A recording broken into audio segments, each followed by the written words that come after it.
Përshëndetje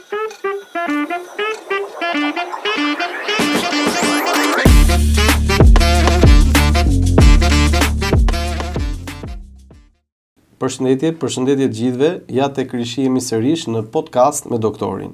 Sot kam kënaqësinë e veçantë të kem të ftuar në emision doktor Albi Fagu, doktorin e shkencave Albi Fagu, kardiokirurg në Spitalin Shefqet Ndroshi, po ashtu pedagog në Universitetin e Mjekësisë Tiranë.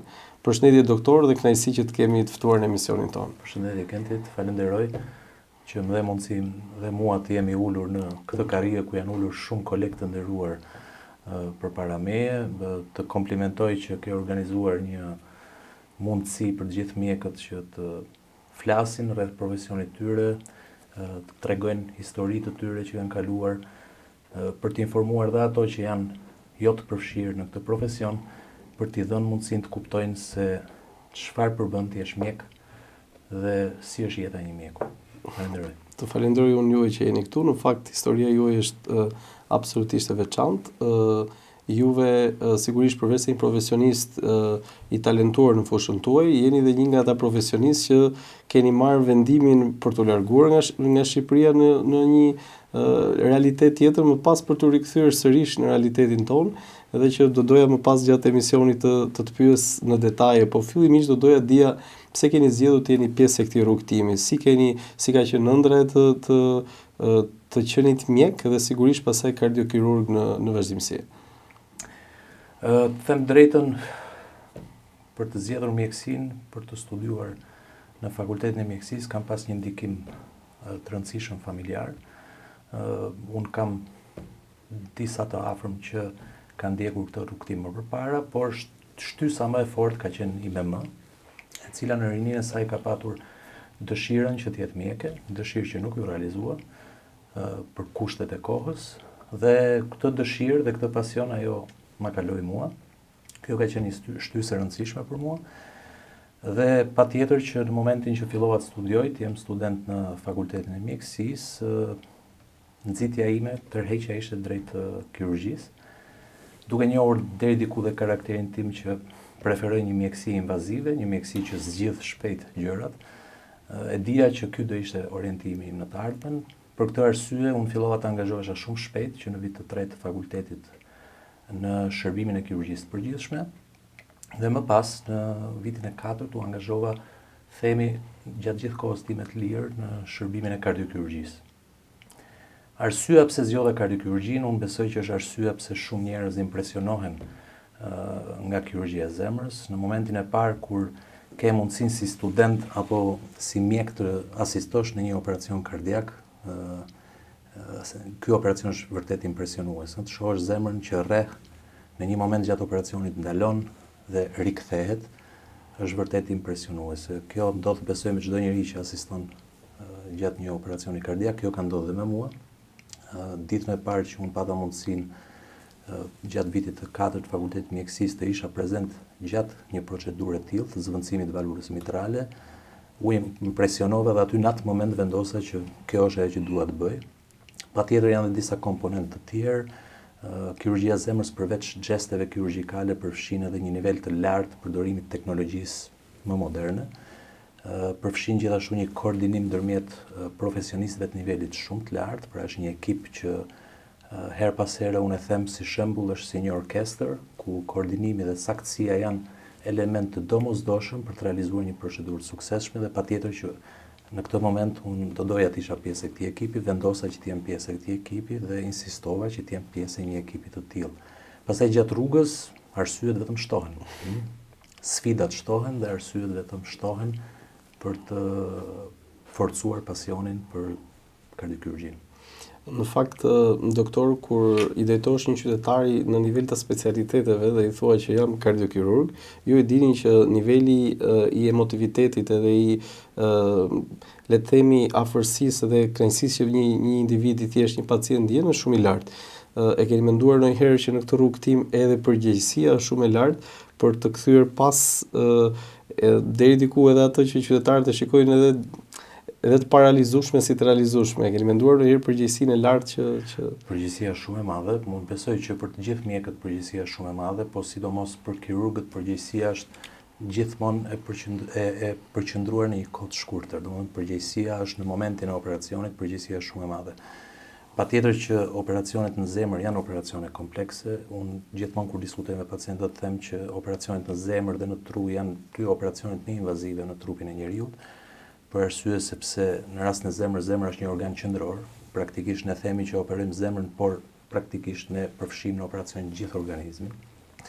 Përgjegjësia është shumë e madhe dhe për një arsye tjetër është shumë të rëndësishme që në përgjithësi pacientët kur paraqiten tek ne, paraqiten si themi ne me këmbët e veta. Pra në gjendje relativisht të mirë shëndetësore, pavarësisht se kanë një patologji të rëndësishme, kanë një smundje të rëndësishme, dhe patjetër që pritshmëria e tyre është të dalin në spital në të njëjtën gjendje dhe të përmirësuar. Kështu që përgjegjësia për t'i garantuar deri diku, nëse mund të përdorim fjalën garanci në mjekësi, pikërisht këtë pacientë është shumë e madhe. Pacientët që ne operojmë në përgjithësi janë në një moshë aktive, janë në një moshë ku kanë pritshmëri të gjatë jete, pra mosha mesatare e pacientëve që ne trajtojmë është diku 60-65 vjeç.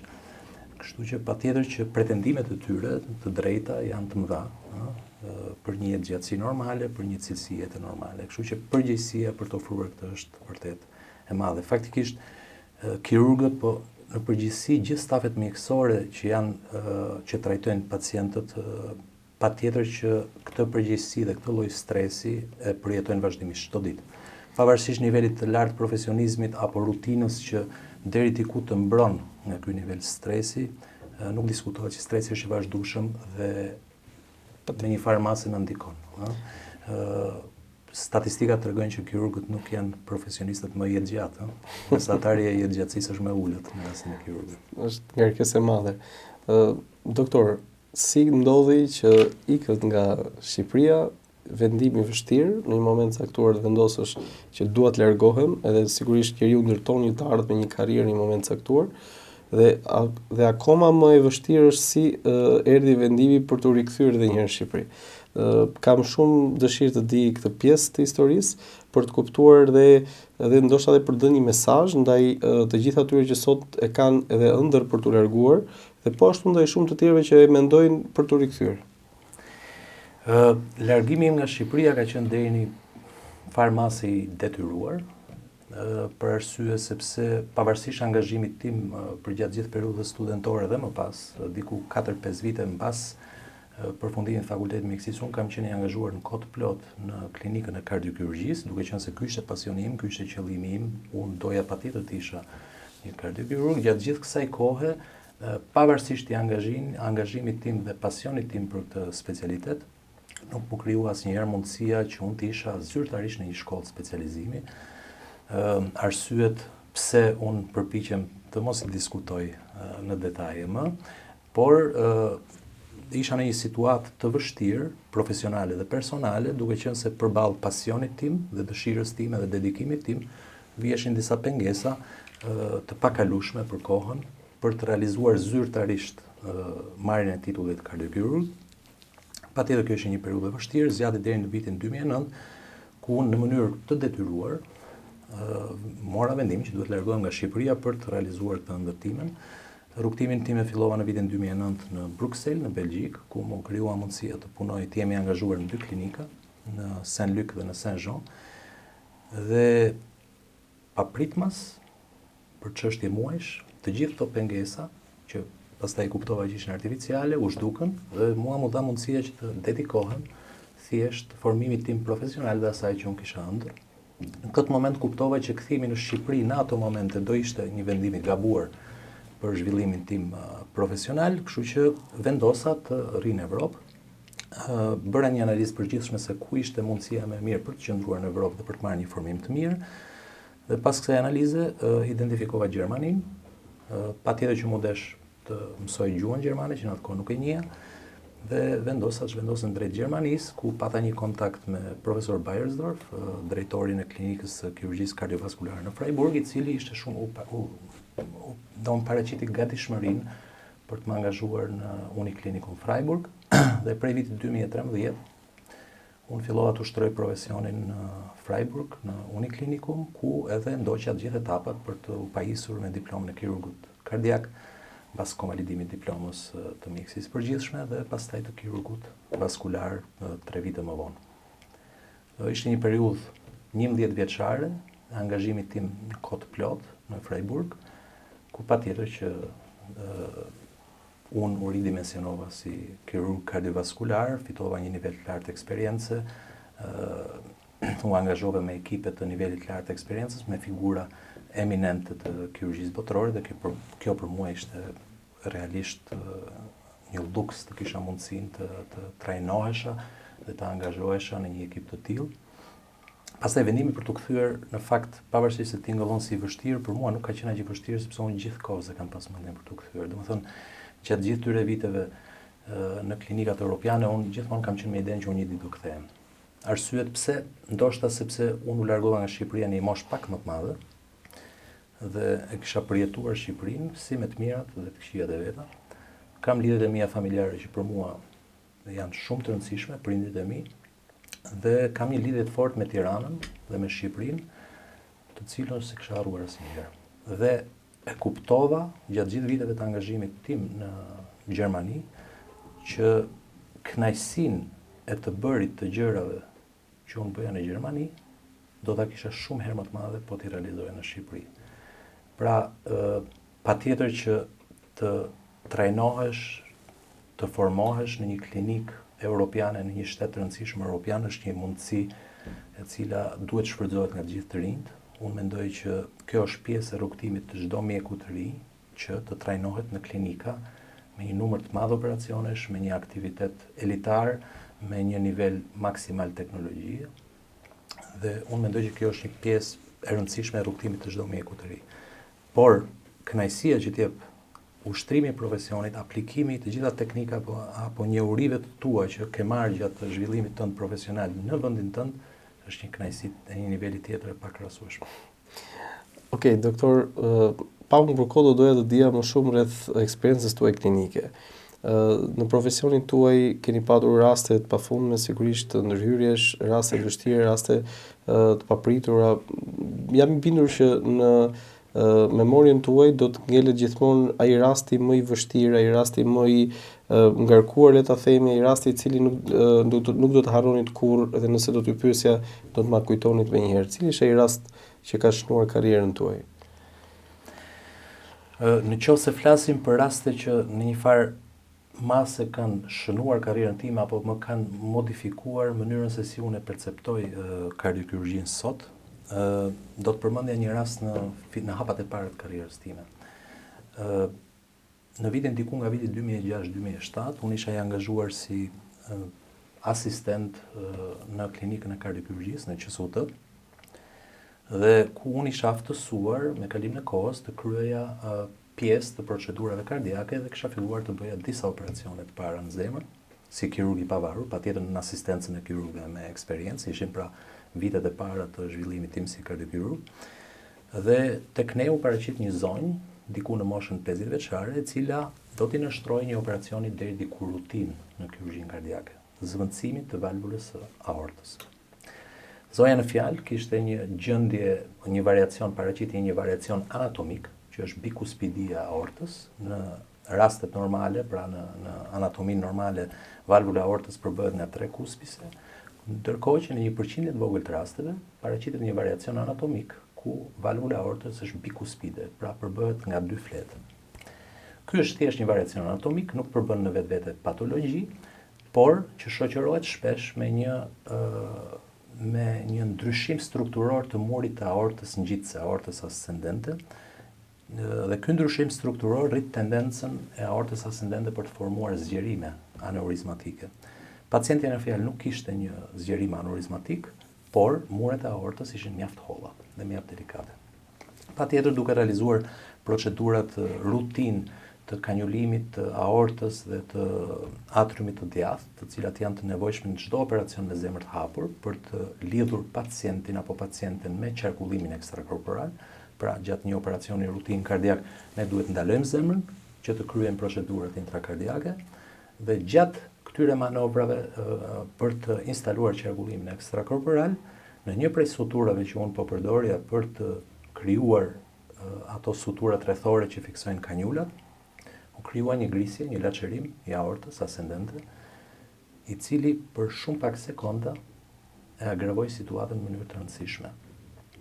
Niveli i hemorragjisë në kirurgjinë kardiake, kirurgjinë vaskulare është nivel i madh hemorragjie. Dhe në disa raste situata mund të kthehet për pak sekonda në një situatë të pakontrollueshme. Patjetër në nivelin tim të eksperiencës në atë moment, për mua kjo ishte një situatë alarmante, dhe patjetër që u desh ndërhyrja e kolegëve me shumë eksperiencë që ta kthenin situatën nga një situatë kritike në një situatë të stabilizuar.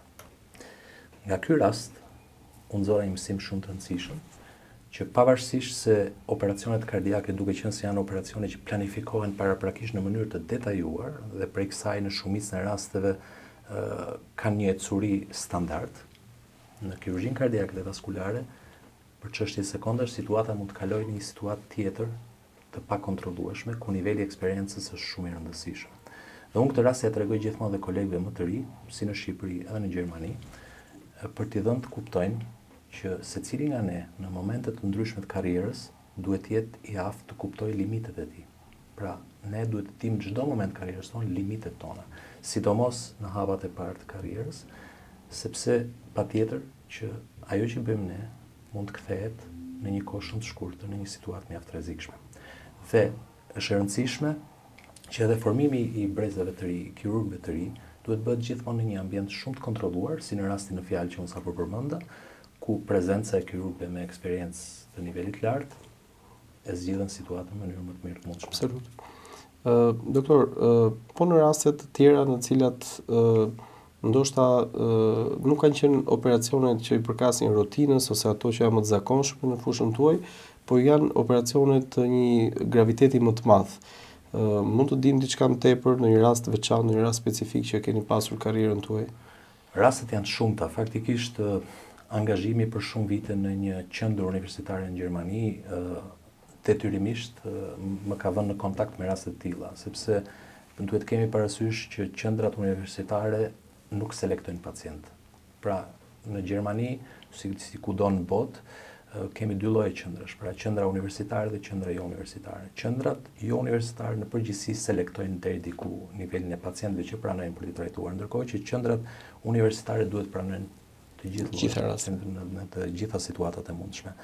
Megjithatë, unë do doja të përmendja një rast që ne kemi trajtuar në Spitalin Shef Qet Ndroqi, një rast të një pacientje 72 vjeçare, e cila u paraqit tek ne për trajtimin e aneurizmës së aortës dhe rrënjës së aortës, ku operacioni i planifikuar ishte një zëvendësim i rrënjës së aortës ose operacioni Bental dhe një zëvendësim i pjesshëm i harkut të aortës. Duke qenë se në këtë operacion përfshihej harku i aortës, teknika e përdorur gjithmonë në këtë raste përmban dhe uljen e temperaturës së trupit të pacientit në nivel poshtë 30 gradë, duke qenë se gjatë një pjese të kësaj procedure, për rreth 15-20 minutash, ne duhet krijojmë mundësinë e një qarkullimi selektiv të gjakut për të furnizuar vetëm trurin, ndërkohë që pjesa tjetër e trupit lihet pa qarkullim.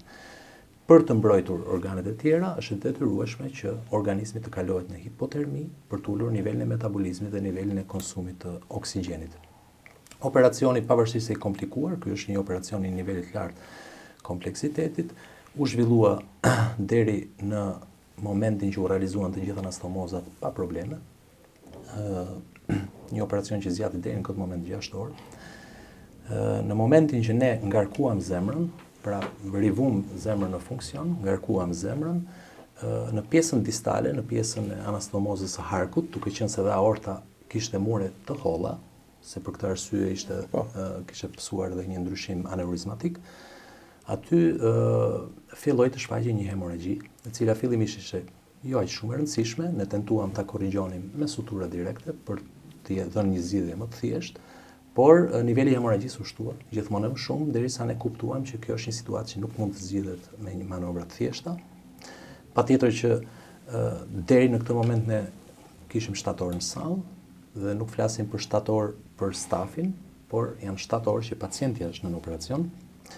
Dhe vendimi që morëm ne për të rifilluar këtë pjesë të operacionit nga fillimi, patjetër që është një vendim i vështirë jo thjesht për stafin angazhuar, por për gjendjen e pacientes, pra vendimi duhet përfshirë analizën a e përballon dot pacientja një rifillim të operacionit.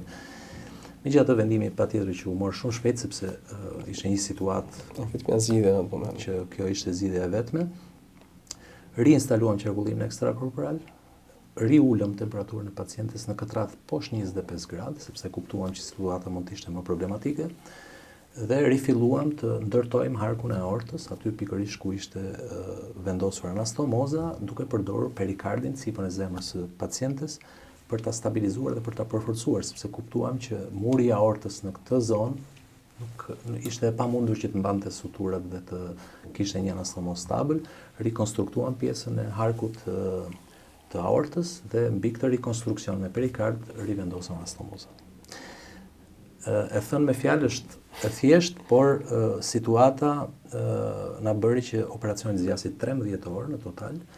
Dhe ajo që është më e rëndësishme dhe vlen të përmendet është që koha e qarkullimit jashtrupor i kaloi 7 orët. Në librat e oksigjenatorit dhe të gjithë pajisjeve që përdoren për qarkullimin ekstrakorporal, vetë firmat që i prodhojnë këto device dhe këto pajisje thonë që në momentin që qarkullimi jashtrupor kalon 6 orë, atëherë je në një terren të panjohur. Pra edhe industria mjekësore nuk garanton më asgjë mbas kësaj kohe të gjatë. Koha e arrestit cirkulator ku u perfuzionua vetëm truri dhe trupi jo, u zgjat në 90 minuta, pra ishim realisht në një jashtë çdo lloj situate të kontrollueshme. Megjithatë, mbas gjithë këtij stërmundimi si të pacientes dhe të stafit, pacientja doli në reanimacion pa probleme të mëdha hemorragjike, pati një periudhë postoperatore të zgjatur, të vështirë, por mbas 3 javësh ne arritëm që pacientët të lëshojnë në shtëpi. Dhe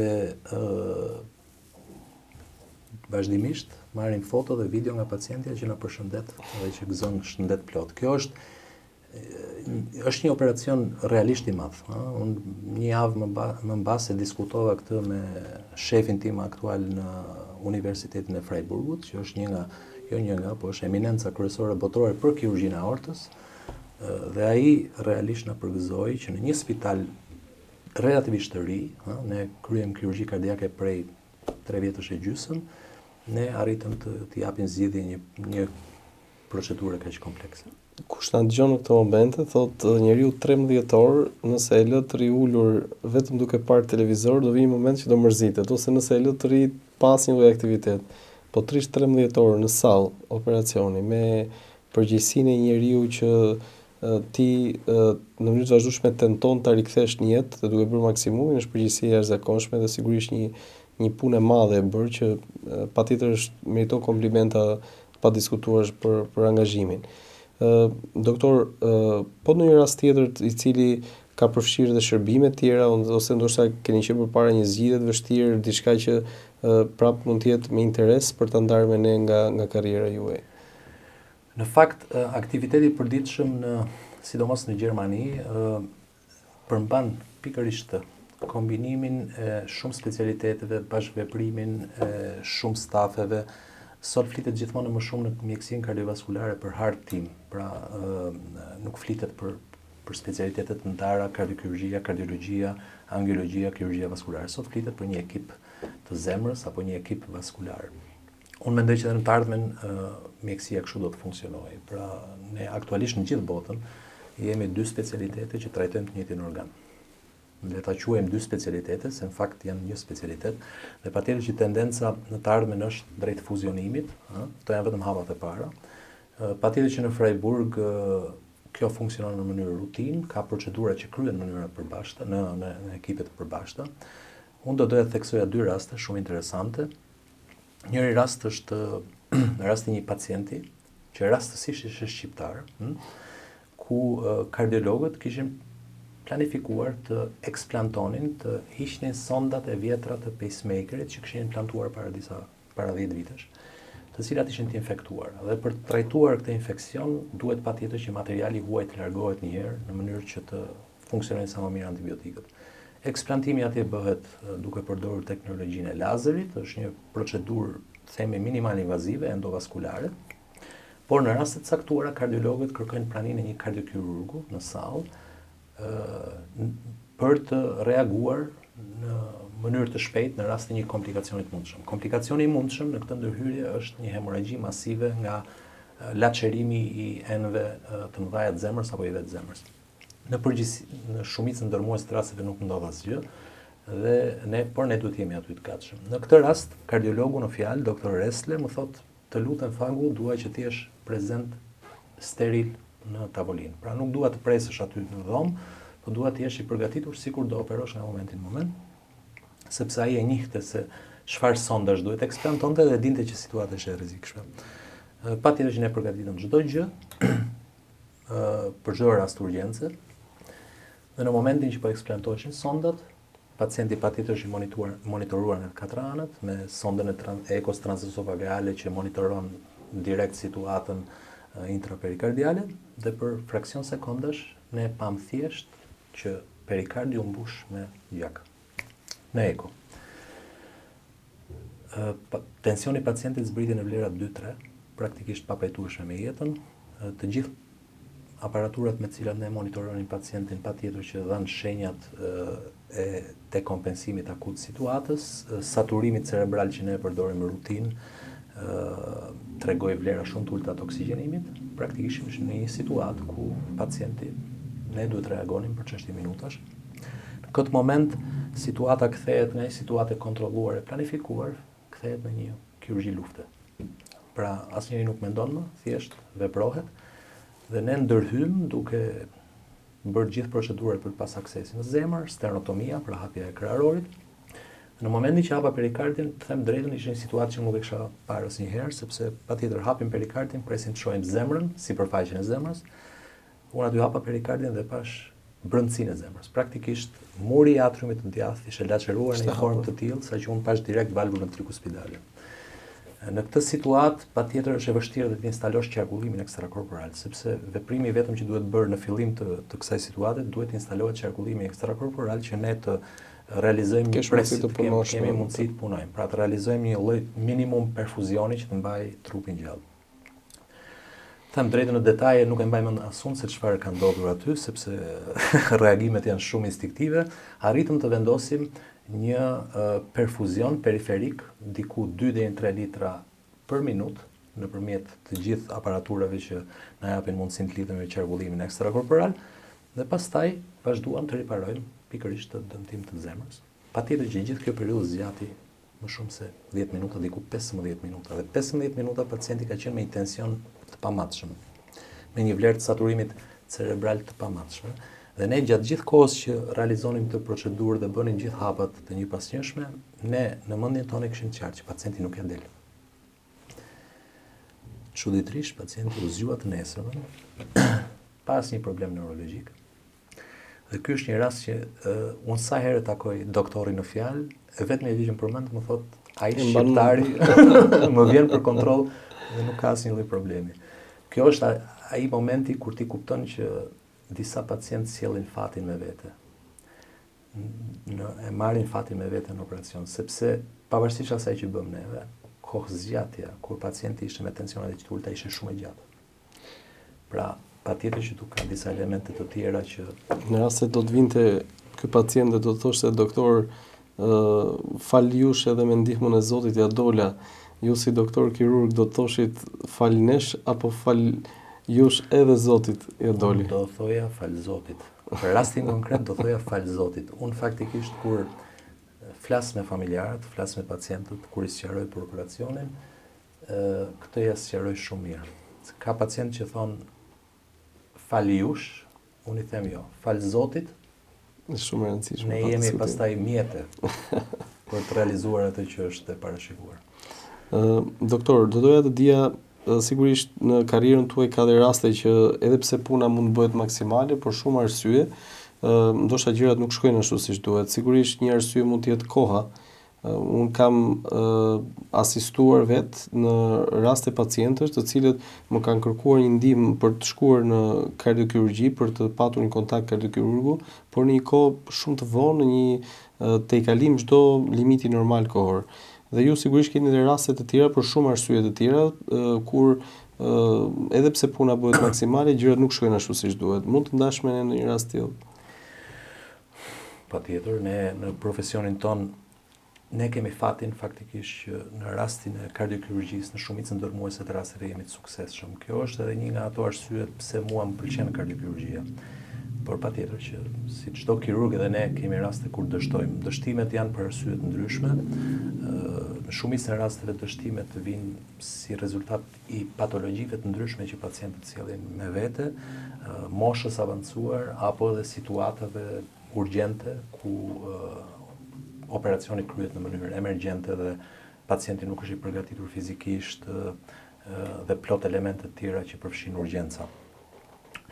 Mund të ndaj me ju dy raste. Një rast të cilin unë kam operuar diku në vitin 2016-2017 në Uniklinikun Freiburg. Një pacient 84 vjeçar i cili kishte disa probleme të zemrës. Pra, nuk ishte thjesht një operacion që adresonte vetëm një anall të zemrës. Ai kishte nevojë për bypass, kishte nevojë për zëvendësim të dy valvulave, kishte nevojë për zëvendësim të aortës ascendente. Me një funksion deri diku të ulur të zemrës në një 84 vjeçar. Pra, të gjithë këto faktorë mblidhen dhe rrisin rrezikun e interventit. Patjetër që të gjithë këto rreziqe të lidhura me interventin ne i diskutojmë me pacientin, familjarët dhe në momentin që pacienti thotë, "Ok, unë jam i gatshëm ta marr përsipër këtë rrezik", patjetër që ne nuk ja mohojmë trajtimin. Dhe ky rast që unë operova në Gjermani, operacioni filloi normalisht. Pjesë kyçe e operacionit tonë, siç thash, është përdorimi i qarkullimit ekstrakorporal dhe gjatë procedurës kardiake ne duhet ndalojmë zemrën. Pra zemra duhet të jetë ndaluar. Unë vura re që në fillim të operacionit, ndërkohë që po bëja bypasset, pra s'kisha filluar akoma me dy valvulat e aortën ascendente, që kardioplegjia, solucioni që ne japim që zemra të ndalojë, nuk funksiononte siç duhej. Pra sa herë që unë administroja kardioplegjin tek pacienti, zemra pas 1 minuti fillon të kishte reaktivitet. Filluam të bëjmë gjithë kontrollet e mundshme për të kuptuar pse. Ka disa anomali ose variacione anatomike që ndikojnë në këtë. I menjanuam. Patjetër që ne e kuptuam që sapo nisi operacioni që situata mund të bëjë kritike, sepse një zemër jo e mbrojtur gjatë pjesës së kohës kur është ndaluar, patjetër që do ketë të paraqesi probleme më mbrapa, probleme iskemike. Filloi të angazhohet gjithë stafi që merrte pjesë në operacion dhe kirurg apo mjek të tjerë, filluan të angazhoheshin për të gjetur arsyeën pse kardioplegjia nuk po funksiononte në mënyrë rezultative, ndërkohë që unë isha i detyruar të vazhdoj operacionin.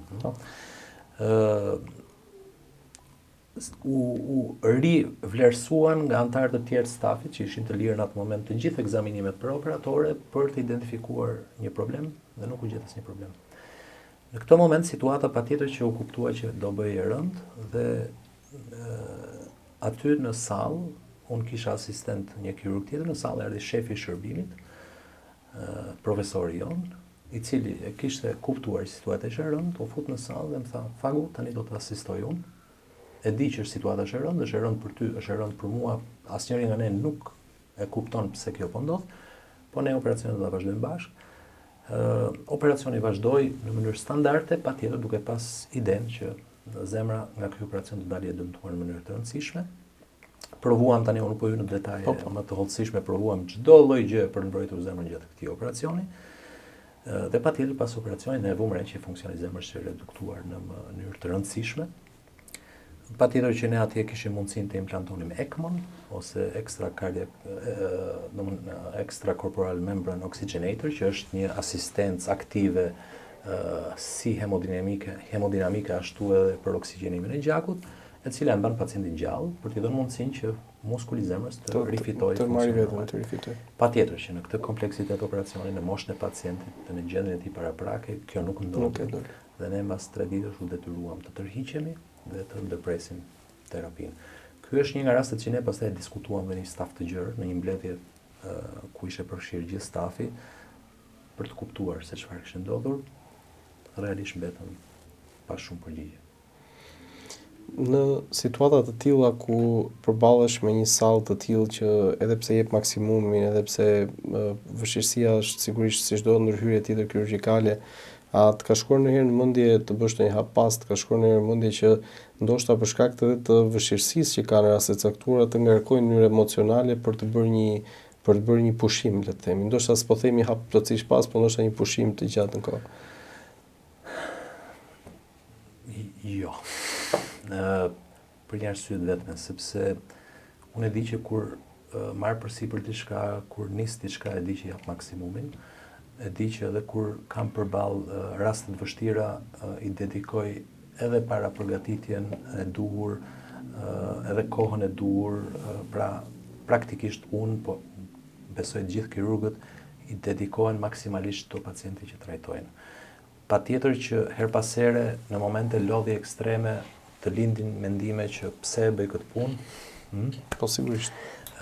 Patjetër që kur mendon çfarë profesioni do t'i jap fëmijëve të mi në të ardhmen, ka momente që thua këtë profesioni jo. Por pastaj kalon kjo periudhë e lodhjes dhe rifillon në të njëjtën mënyrë, sepse në një farë mase pasioni është tepër i madh. Pra, edhe mbas një periudhe lodhje ekstreme ku mund të kesh nevojë për një ditë apo 2 ditë pushim, rikthehesh aty ku e qenë. Doktor, keni kontakt me pacientët, me familjarët e tyre, pa diskutim mesazhet e falënderimit janë të mëdha. A ka ndonjë mesazh të bukur, a ka ndonjë gjë që kujtoni dhe doni ta ndani me ne, ndoshta një kujtim, ndoshta një mesazh, ndoshta një fjalë për tyre që të ka ngelur në mendje në historinë kaq vjeçare të profesionit tuaj? Po, patjetër. Domethënë, unë zgjedh gjithmonë si para operacionit dhe pas operacionit të jem në kontakt vazhdueshëm me pacientët. Më intereson të di se çfarë bëjnë pacientët e mi edhe mbas një periudhë të gjatë kohe. Në shumë raste krijon edhe marrëdhënie miqësore. Unë them gjithmonë që ky profesion na jep mundësinë që çdo ditë të krijojmë miqësi të përjetshme. Patjetër që ka mesazhe që mua mund të ngelen në mendje, një nga historitë që më ngel në mendje dhe një pacient me cilin unë jam vazhdimisht në kontakt është një pacient që kam operuar në vitin 2016, i cili erdhi 2 muaj mbas operacionit, dhe kjo në Gjermani është e rrallë, sepse afërsia ndërmjet pacientit dhe mjekut nuk është ajo që ne njohim në Shqipëri. Ai erdhi mbas 2 muaj mbas operacionit dhe tha duhet të bëj një foto. Me ty ishte një pacient i ri, me fëmijë relativisht të vegjël, një familje e re. Bëri një foto me mua dhe pastaj mbas disa ditësh më çoi foto nga dhoma vet, ku anash fotos fëmijëve kishte foton që kishin bërë bashkë. Edhe unë të njëjtën foto e printova, edhe e kam të ruajtur diku sepse ishte e veçantë duke patur parasysh dhe kulturën gjermane. Gjermanët e pretendojnë atë shërbimin e mirë kirurgjikal, pretendojnë nga institucioni, shërbimin e mirë mjekësor, pretendojnë nga institucioni. Kështu që ky ishte një nga ato rastet e rralla ku një gjerman ishte më i ngrohtë se gjermanët e tjerë dhe donte ta ruante këtë kujtim me kirurgun që e kishte operuar. Pastaj në Shqipëri patjetër ka mesazhe të ndryshme. Falënderimi, patjetër që ne si popull jemi shumë më të ngrohtë, jemi shumë mirënjohës dhe mesazhet janë të vazhdueshme. Falënderimi për çdo gjë. Unë në përgjithësi i përgjigjem ju falenderoj juve për besimin që patët tek unë. Doktor, le të kalojmë në një temë tërësisht tjetër. Ju keni punuar dhe keni studiuar në një kulturë siç është kultura gjermane, që të gjithë e dimë për mënyrën se si është dhe shoqëria dhe sigurisht pastaj sistemi spitalor. Ndërkohë, jeni në një sistem tjetër, aktualisht që është Shqipëria, ku edhe prapë ne e dimë të gjithë mirat dhe të këqijat e saj. A ka ndonjë gjë që të trishton në realitetin tonë, ndonjë gjë që ty të shqetëson, ndoshta te vlerat njerëzore, ndoshta tek shoqëria në tërësi, diçka që ti nuk pajtohesh dot? Po, patjetër. Ajo që më trishton më shumë është dashakësia e disa njerëzve që për të ruajtur pozitat e tyre vetëm pengojnë, vetëm tojnë. Them drejtën, kjo më hapit shumë, sepse këta njerëz kanë një fantazi shumë të zhvilluar për të dëmtuar, për të penguar, për të frenuar, ndërkohë që janë shumë të paaftë për të bërë diçka që vlen. Kjo më trishton vërtet, sepse fund fare në profesionin tonë, profesioni jonë nuk është një profesion individësh, profesioni jonë është një profesion ekipesh. Unë ja përmendam që parë që një nga arsyet pse zgjodha kardiokhirurgjinë ishte pikërisht kjo. Pra një ekip specialistësh që punojnë bashkë për një rezultat përbashkët. Dhe egoizmat, unë mendoj, pavarësisht se mjekësia është një profesion me ambicie të mëdha, por egoizmat nuk kanë vend në profesionin tonë. Dhe kjo më trishton realisht. Dhe si reagon doktor kur ti mëson që në rrethe të caktuara mjekësh, kolegësh apo njerëzit të cilët kanë mundësitë për të bërë një diçka të mirë dhe ata në fakt pengojnë të ndonjëherë dhe të përgojojnë dhe të përflasin. Si reagon kur e merr vesh, kur e mëson që një individ i caktuar ka bërë këtë gjë ndaj teje? Reagon ndaj atij apo thjesht e anashkalon? Është shumë e rëndësishme kjo.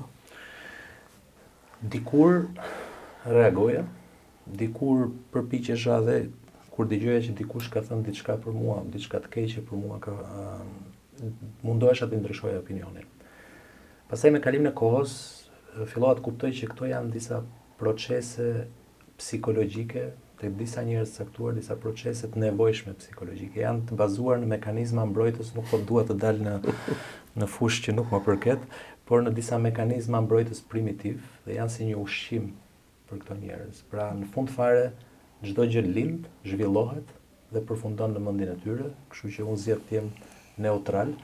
Patjetër që këtu duhet bërë diferencë ndërmjet të folurit keq dhe një kritike, e cila mund të ketë edhe elemente konstruktiv që ne mund t'i përdorim për t'u përmirësuar, por në përgjithësi zgjedh të jem neutral. Ndërkohë që ndaj veprimeve që tentojnë të më pengojnë në një drejtim të caktuar, unë besoj që kam arrit maturinë time për të mos parë dhe për të mos ndaluar. Patjetër këto situata dhe mund të dëvonojnë, por për të ndaluar nuk ndalojnë dot. Në vimësitë asaj që ju thoni si psikiatër mund t'ju them, mund bëjmë një podcast të dedikuar. Prandaj nuk desha të them. Sepse është interesante se në shumë raste individët të cilët janë të parealizuar vetë në aspekte të caktuara apo në karrierën e tyre apo në gjërat që ata kanë dëshiruar dhe dëshirojnë të kenë jetë, e përmbushin egon e tyre personale duke penguar rrugtimin e dikujt tjetër. Por ajo që nuk ndalet asnjëherë është sepse çdo njeri ka një fund dhe në fundin e çdo kujt, nëse ti do shkosh diku në atë pikën ku je nisur, do jesh absolut aty në mos sot nesër. Kështu që kjo është thjesht çështje kohe. Doktor, a ka një mesazh interesant që ju kujtoni në raport me prindërit tuaj? Domethënë, të gjithë ne kemi mesazhe që prindit na japin vazhdimisht, sidomos në sensin profesional në raport me pacientin apo me përditshmërinë tonë. Cili është ai mesazh që ju ka formësuar, le ta quajmë kështu, në raport me nënën apo babain tuaj? Patjetër që unë kam një marrëdhënie shumë të afërt me prindit e mi, konsultohem vazhdimisht me ta. Gjithmonë më shton nga të dy prindit që puna dhe dinjiteti do të nxjerrin gjithmonë në dritë. Mamaja ime përdor gjithmonë një shprehje që thotë, ne nuk na vjen asgjë lehtë, por kur na vjen na shijon më shumë. Unë diskutoj çdo gjë me prindit e mi, faktikisht, prej shumë vitesh. Nganjëherë bile i përfshi në situata që duhet përfshihen vetëm profesionistë, pra filloi i flas për çështje të specialitetit deri në detaje dhe ato pavarësisht se nga profesioni janë inxhinier, po ja marrin dorën edhe kanë filluar të japin mendime, sepse u bën të paktën 20 e sa vjet që dëgjojnë problemet e pacientëve të mi. Dhe kur marrin telefon, kur dalin nga puna dhe marrin telefon, gjëja e parë që më pyeti më thotë si u bë filan pacient. A shkoi mirë ai tjetri, i di dhe me emra, i di me emra, kështu që janë të përfshirë. Kjo është edhe sakrifica që bën gjithë familja e një profesionisti të shëndetësisë, domethënë përfshihet çdo njeri. Pa diskutuar, sidomos në nivel emocional. Doktor, keni një telefon emergjence të parin që merrni sa herë mërziteni, sa herë lodheni, sa herë ngarkoheni? Prindit. Mamaja, që është më e përfshirë në aspektin profesional patjetër. Unë mendoj që kur jemi fëmijë dhe derisa Zoti na jep këtë mundësi, është i vetmi vend ku përplasim. Ja? Në çdo moment që ne kemi nevojë të diskutojmë pa u gjykuar, pa u analizuar, kemi shumë alternativa të tjera. Doktor, një nga problemet kryesore që kanë mjekët gjithë bashku është telefoni. Pacientët shpeshherë abuzojnë me pozitivitetin e mjekëve, duke i marrë në orë të vona, duke i marrë për gjëra të cilat nuk i përkasin një emergjence Dhe sigurisht, ndryshe nga kultura gjermane për shembull, ku kontaktin me mjekun e ke shumë të rrallë edhe në rast se do ta kesh gjithmonë se është e pamundur që ti ta aksesosh direkt në sistem. Në Shqipëri është e kundërta. Si keni ju raporte me telefonin me pacientin në këtë drejtim? Edhe për mua ka qenë një ndryshim i madh, them drejtën, sepse duke ardhur pikërisht nga ajo që sapo the, nga një kulturë tjetër pune, ku profesioni është i institucionalizuar, hallkat e punës janë të ndara, patjetër që kontakt telefonik me pacientët është inekzistent përveç pacientëve që kanë një kulturë ngjashme me ne, shqiptarë që jetojnë atje apo pacient turq që kanë të njëjtin stil jetese, të njëjtën kulturë me ne. Kontakti është minimal. Praktikisht kontakti i vetëm me familjarët e pacientëve është direkt mas operacionit, ne bëjmë një telefonat që i themi bëm këtë, realizuam këtë teknikë operatore, shkoi mirë, tani pacienti ndiqet në reanimacion, mund të telefononi në reanimacion. Ndërkohë që vjen në Shqipëri dhe çdo gjë funksionon në mënyrë pak më individuale, pra nuk është kjo ndarje institucionale si në Gjermani, po të gjithë hallkat e punës mbivendosen. Pra edhe kur pacienti është në reanimacion, pyesin edhe kirurgun, po edhe reanimatorin, edhe kur pacienti është në shtëpi, patjetër që është e vështirë ta menaxhosh nga ana e kohës këtë gjë, kur del nga operacioni dhe sheh që ke 20 mesazhe, 10 telefonata, megjithatë në kurriz të kohës time të lirë, unë zgjedh gjithmonë të përgjigjem pacientëve, dhe në disa raste kjo mund të jetë dhe jetë shpëtuese. Pacientë që janë në shtëpi që të ndajnë një shqetësim me ty, unë ka pasur raste që i kam thënë pacient duhet nisësh urgjent në spital për të verifikuar këtë. Në pak raste kjo rezulton edhe e rëndësishme nga ana shëndetësore. Tani se si kjo do të zgjidhet në të ardhmen, sepse patjetër që ka një limit kohor, këtë nuk e kam akoma të qartë, patjetër që duhet institucionalizuar e gjithë kjo, por për momentin jam i detyruar të përgjigjem gjithmonë. A arrini do të balanconi kohën tuaj të lirë me kohën e punës dhe kohën e familjes? Është e vështirë për çdo mjek besoj, sidomos për kirurgët, është shumë e vështirë që të profesionistë të këtij sektori të mendojnë ta balancojnë kohën e lirë. Pikërisht edhe për këtyre që sapo diskutuam, kontaktin të vazhdueshëm, në fakt do doja ta theksoja që çdo mjek i ri përpara se të zgjedhë profesionin e kirurgjisë, kjo është pyetja e parë që duhet të bëj vetes. Sa e rëndësishme është koha e lirë për mua? Dhe vetëm në momentin kur kësaj pyetje i përgjigjen është më i rëndësishëm profesioni, atëherë duhet ta zgjedhin këtë specialitet. Përveç mjekut edhe gjithë familja përfshihet në këtë situatë, patjetër që është ndikuar nga kjo situatë. Unë përpiqem që ato kohë të lirë që kam ta kaloj me fëmijët e mi në mënyrë sa më cilësore të mundshme. Patjetër që edhe ato e ndjejnë mungesën time. Më kujtohet kur djali im i madh Marini ka qenë 5 vjeç dhe në një nga fundjavët e lira që kisha në Gjermani, po kujdesshim për oborrin. Kishim mbjellur ca domate apo lule shtryte, dhe patjetër që ai atë identifikonte me kohë që kalonte me babin. Dhe në një moment kur 5 vjeç ishte Marini dhe më thotë, babi, po pse nuk ndron profesion të bësh luleshtar? Sepse kështu ne mund të rrim më shumë kohë bashkë. Është një sakrificë e madhe. Sakrificë e madhe. Doktor, një pyetje tjetër shumë e rëndësishme. Ju jeni pedagog, keni raport me studentët, dhe në rast se një student ju akseson sot në një orë mësimi dhe ju pyet, profesor, çfarë zgjidhje na jepni, të ikim sot nga Shqipëria apo të qëndrojmë këtu, të studiojmë diku jashtë dhe të ndjekim një të ardhme tjetër, apo të vijojmë rrugtimin në realitetin tonë? Cila do të ishte këshilla më e mirë që do të jepni sot një studenti që sapo përfundon në moshën 24 vjeçare dhe që është në këtë realitet aktual në shëndetësinë tonë? Unë do thoja një kombinim të dyja.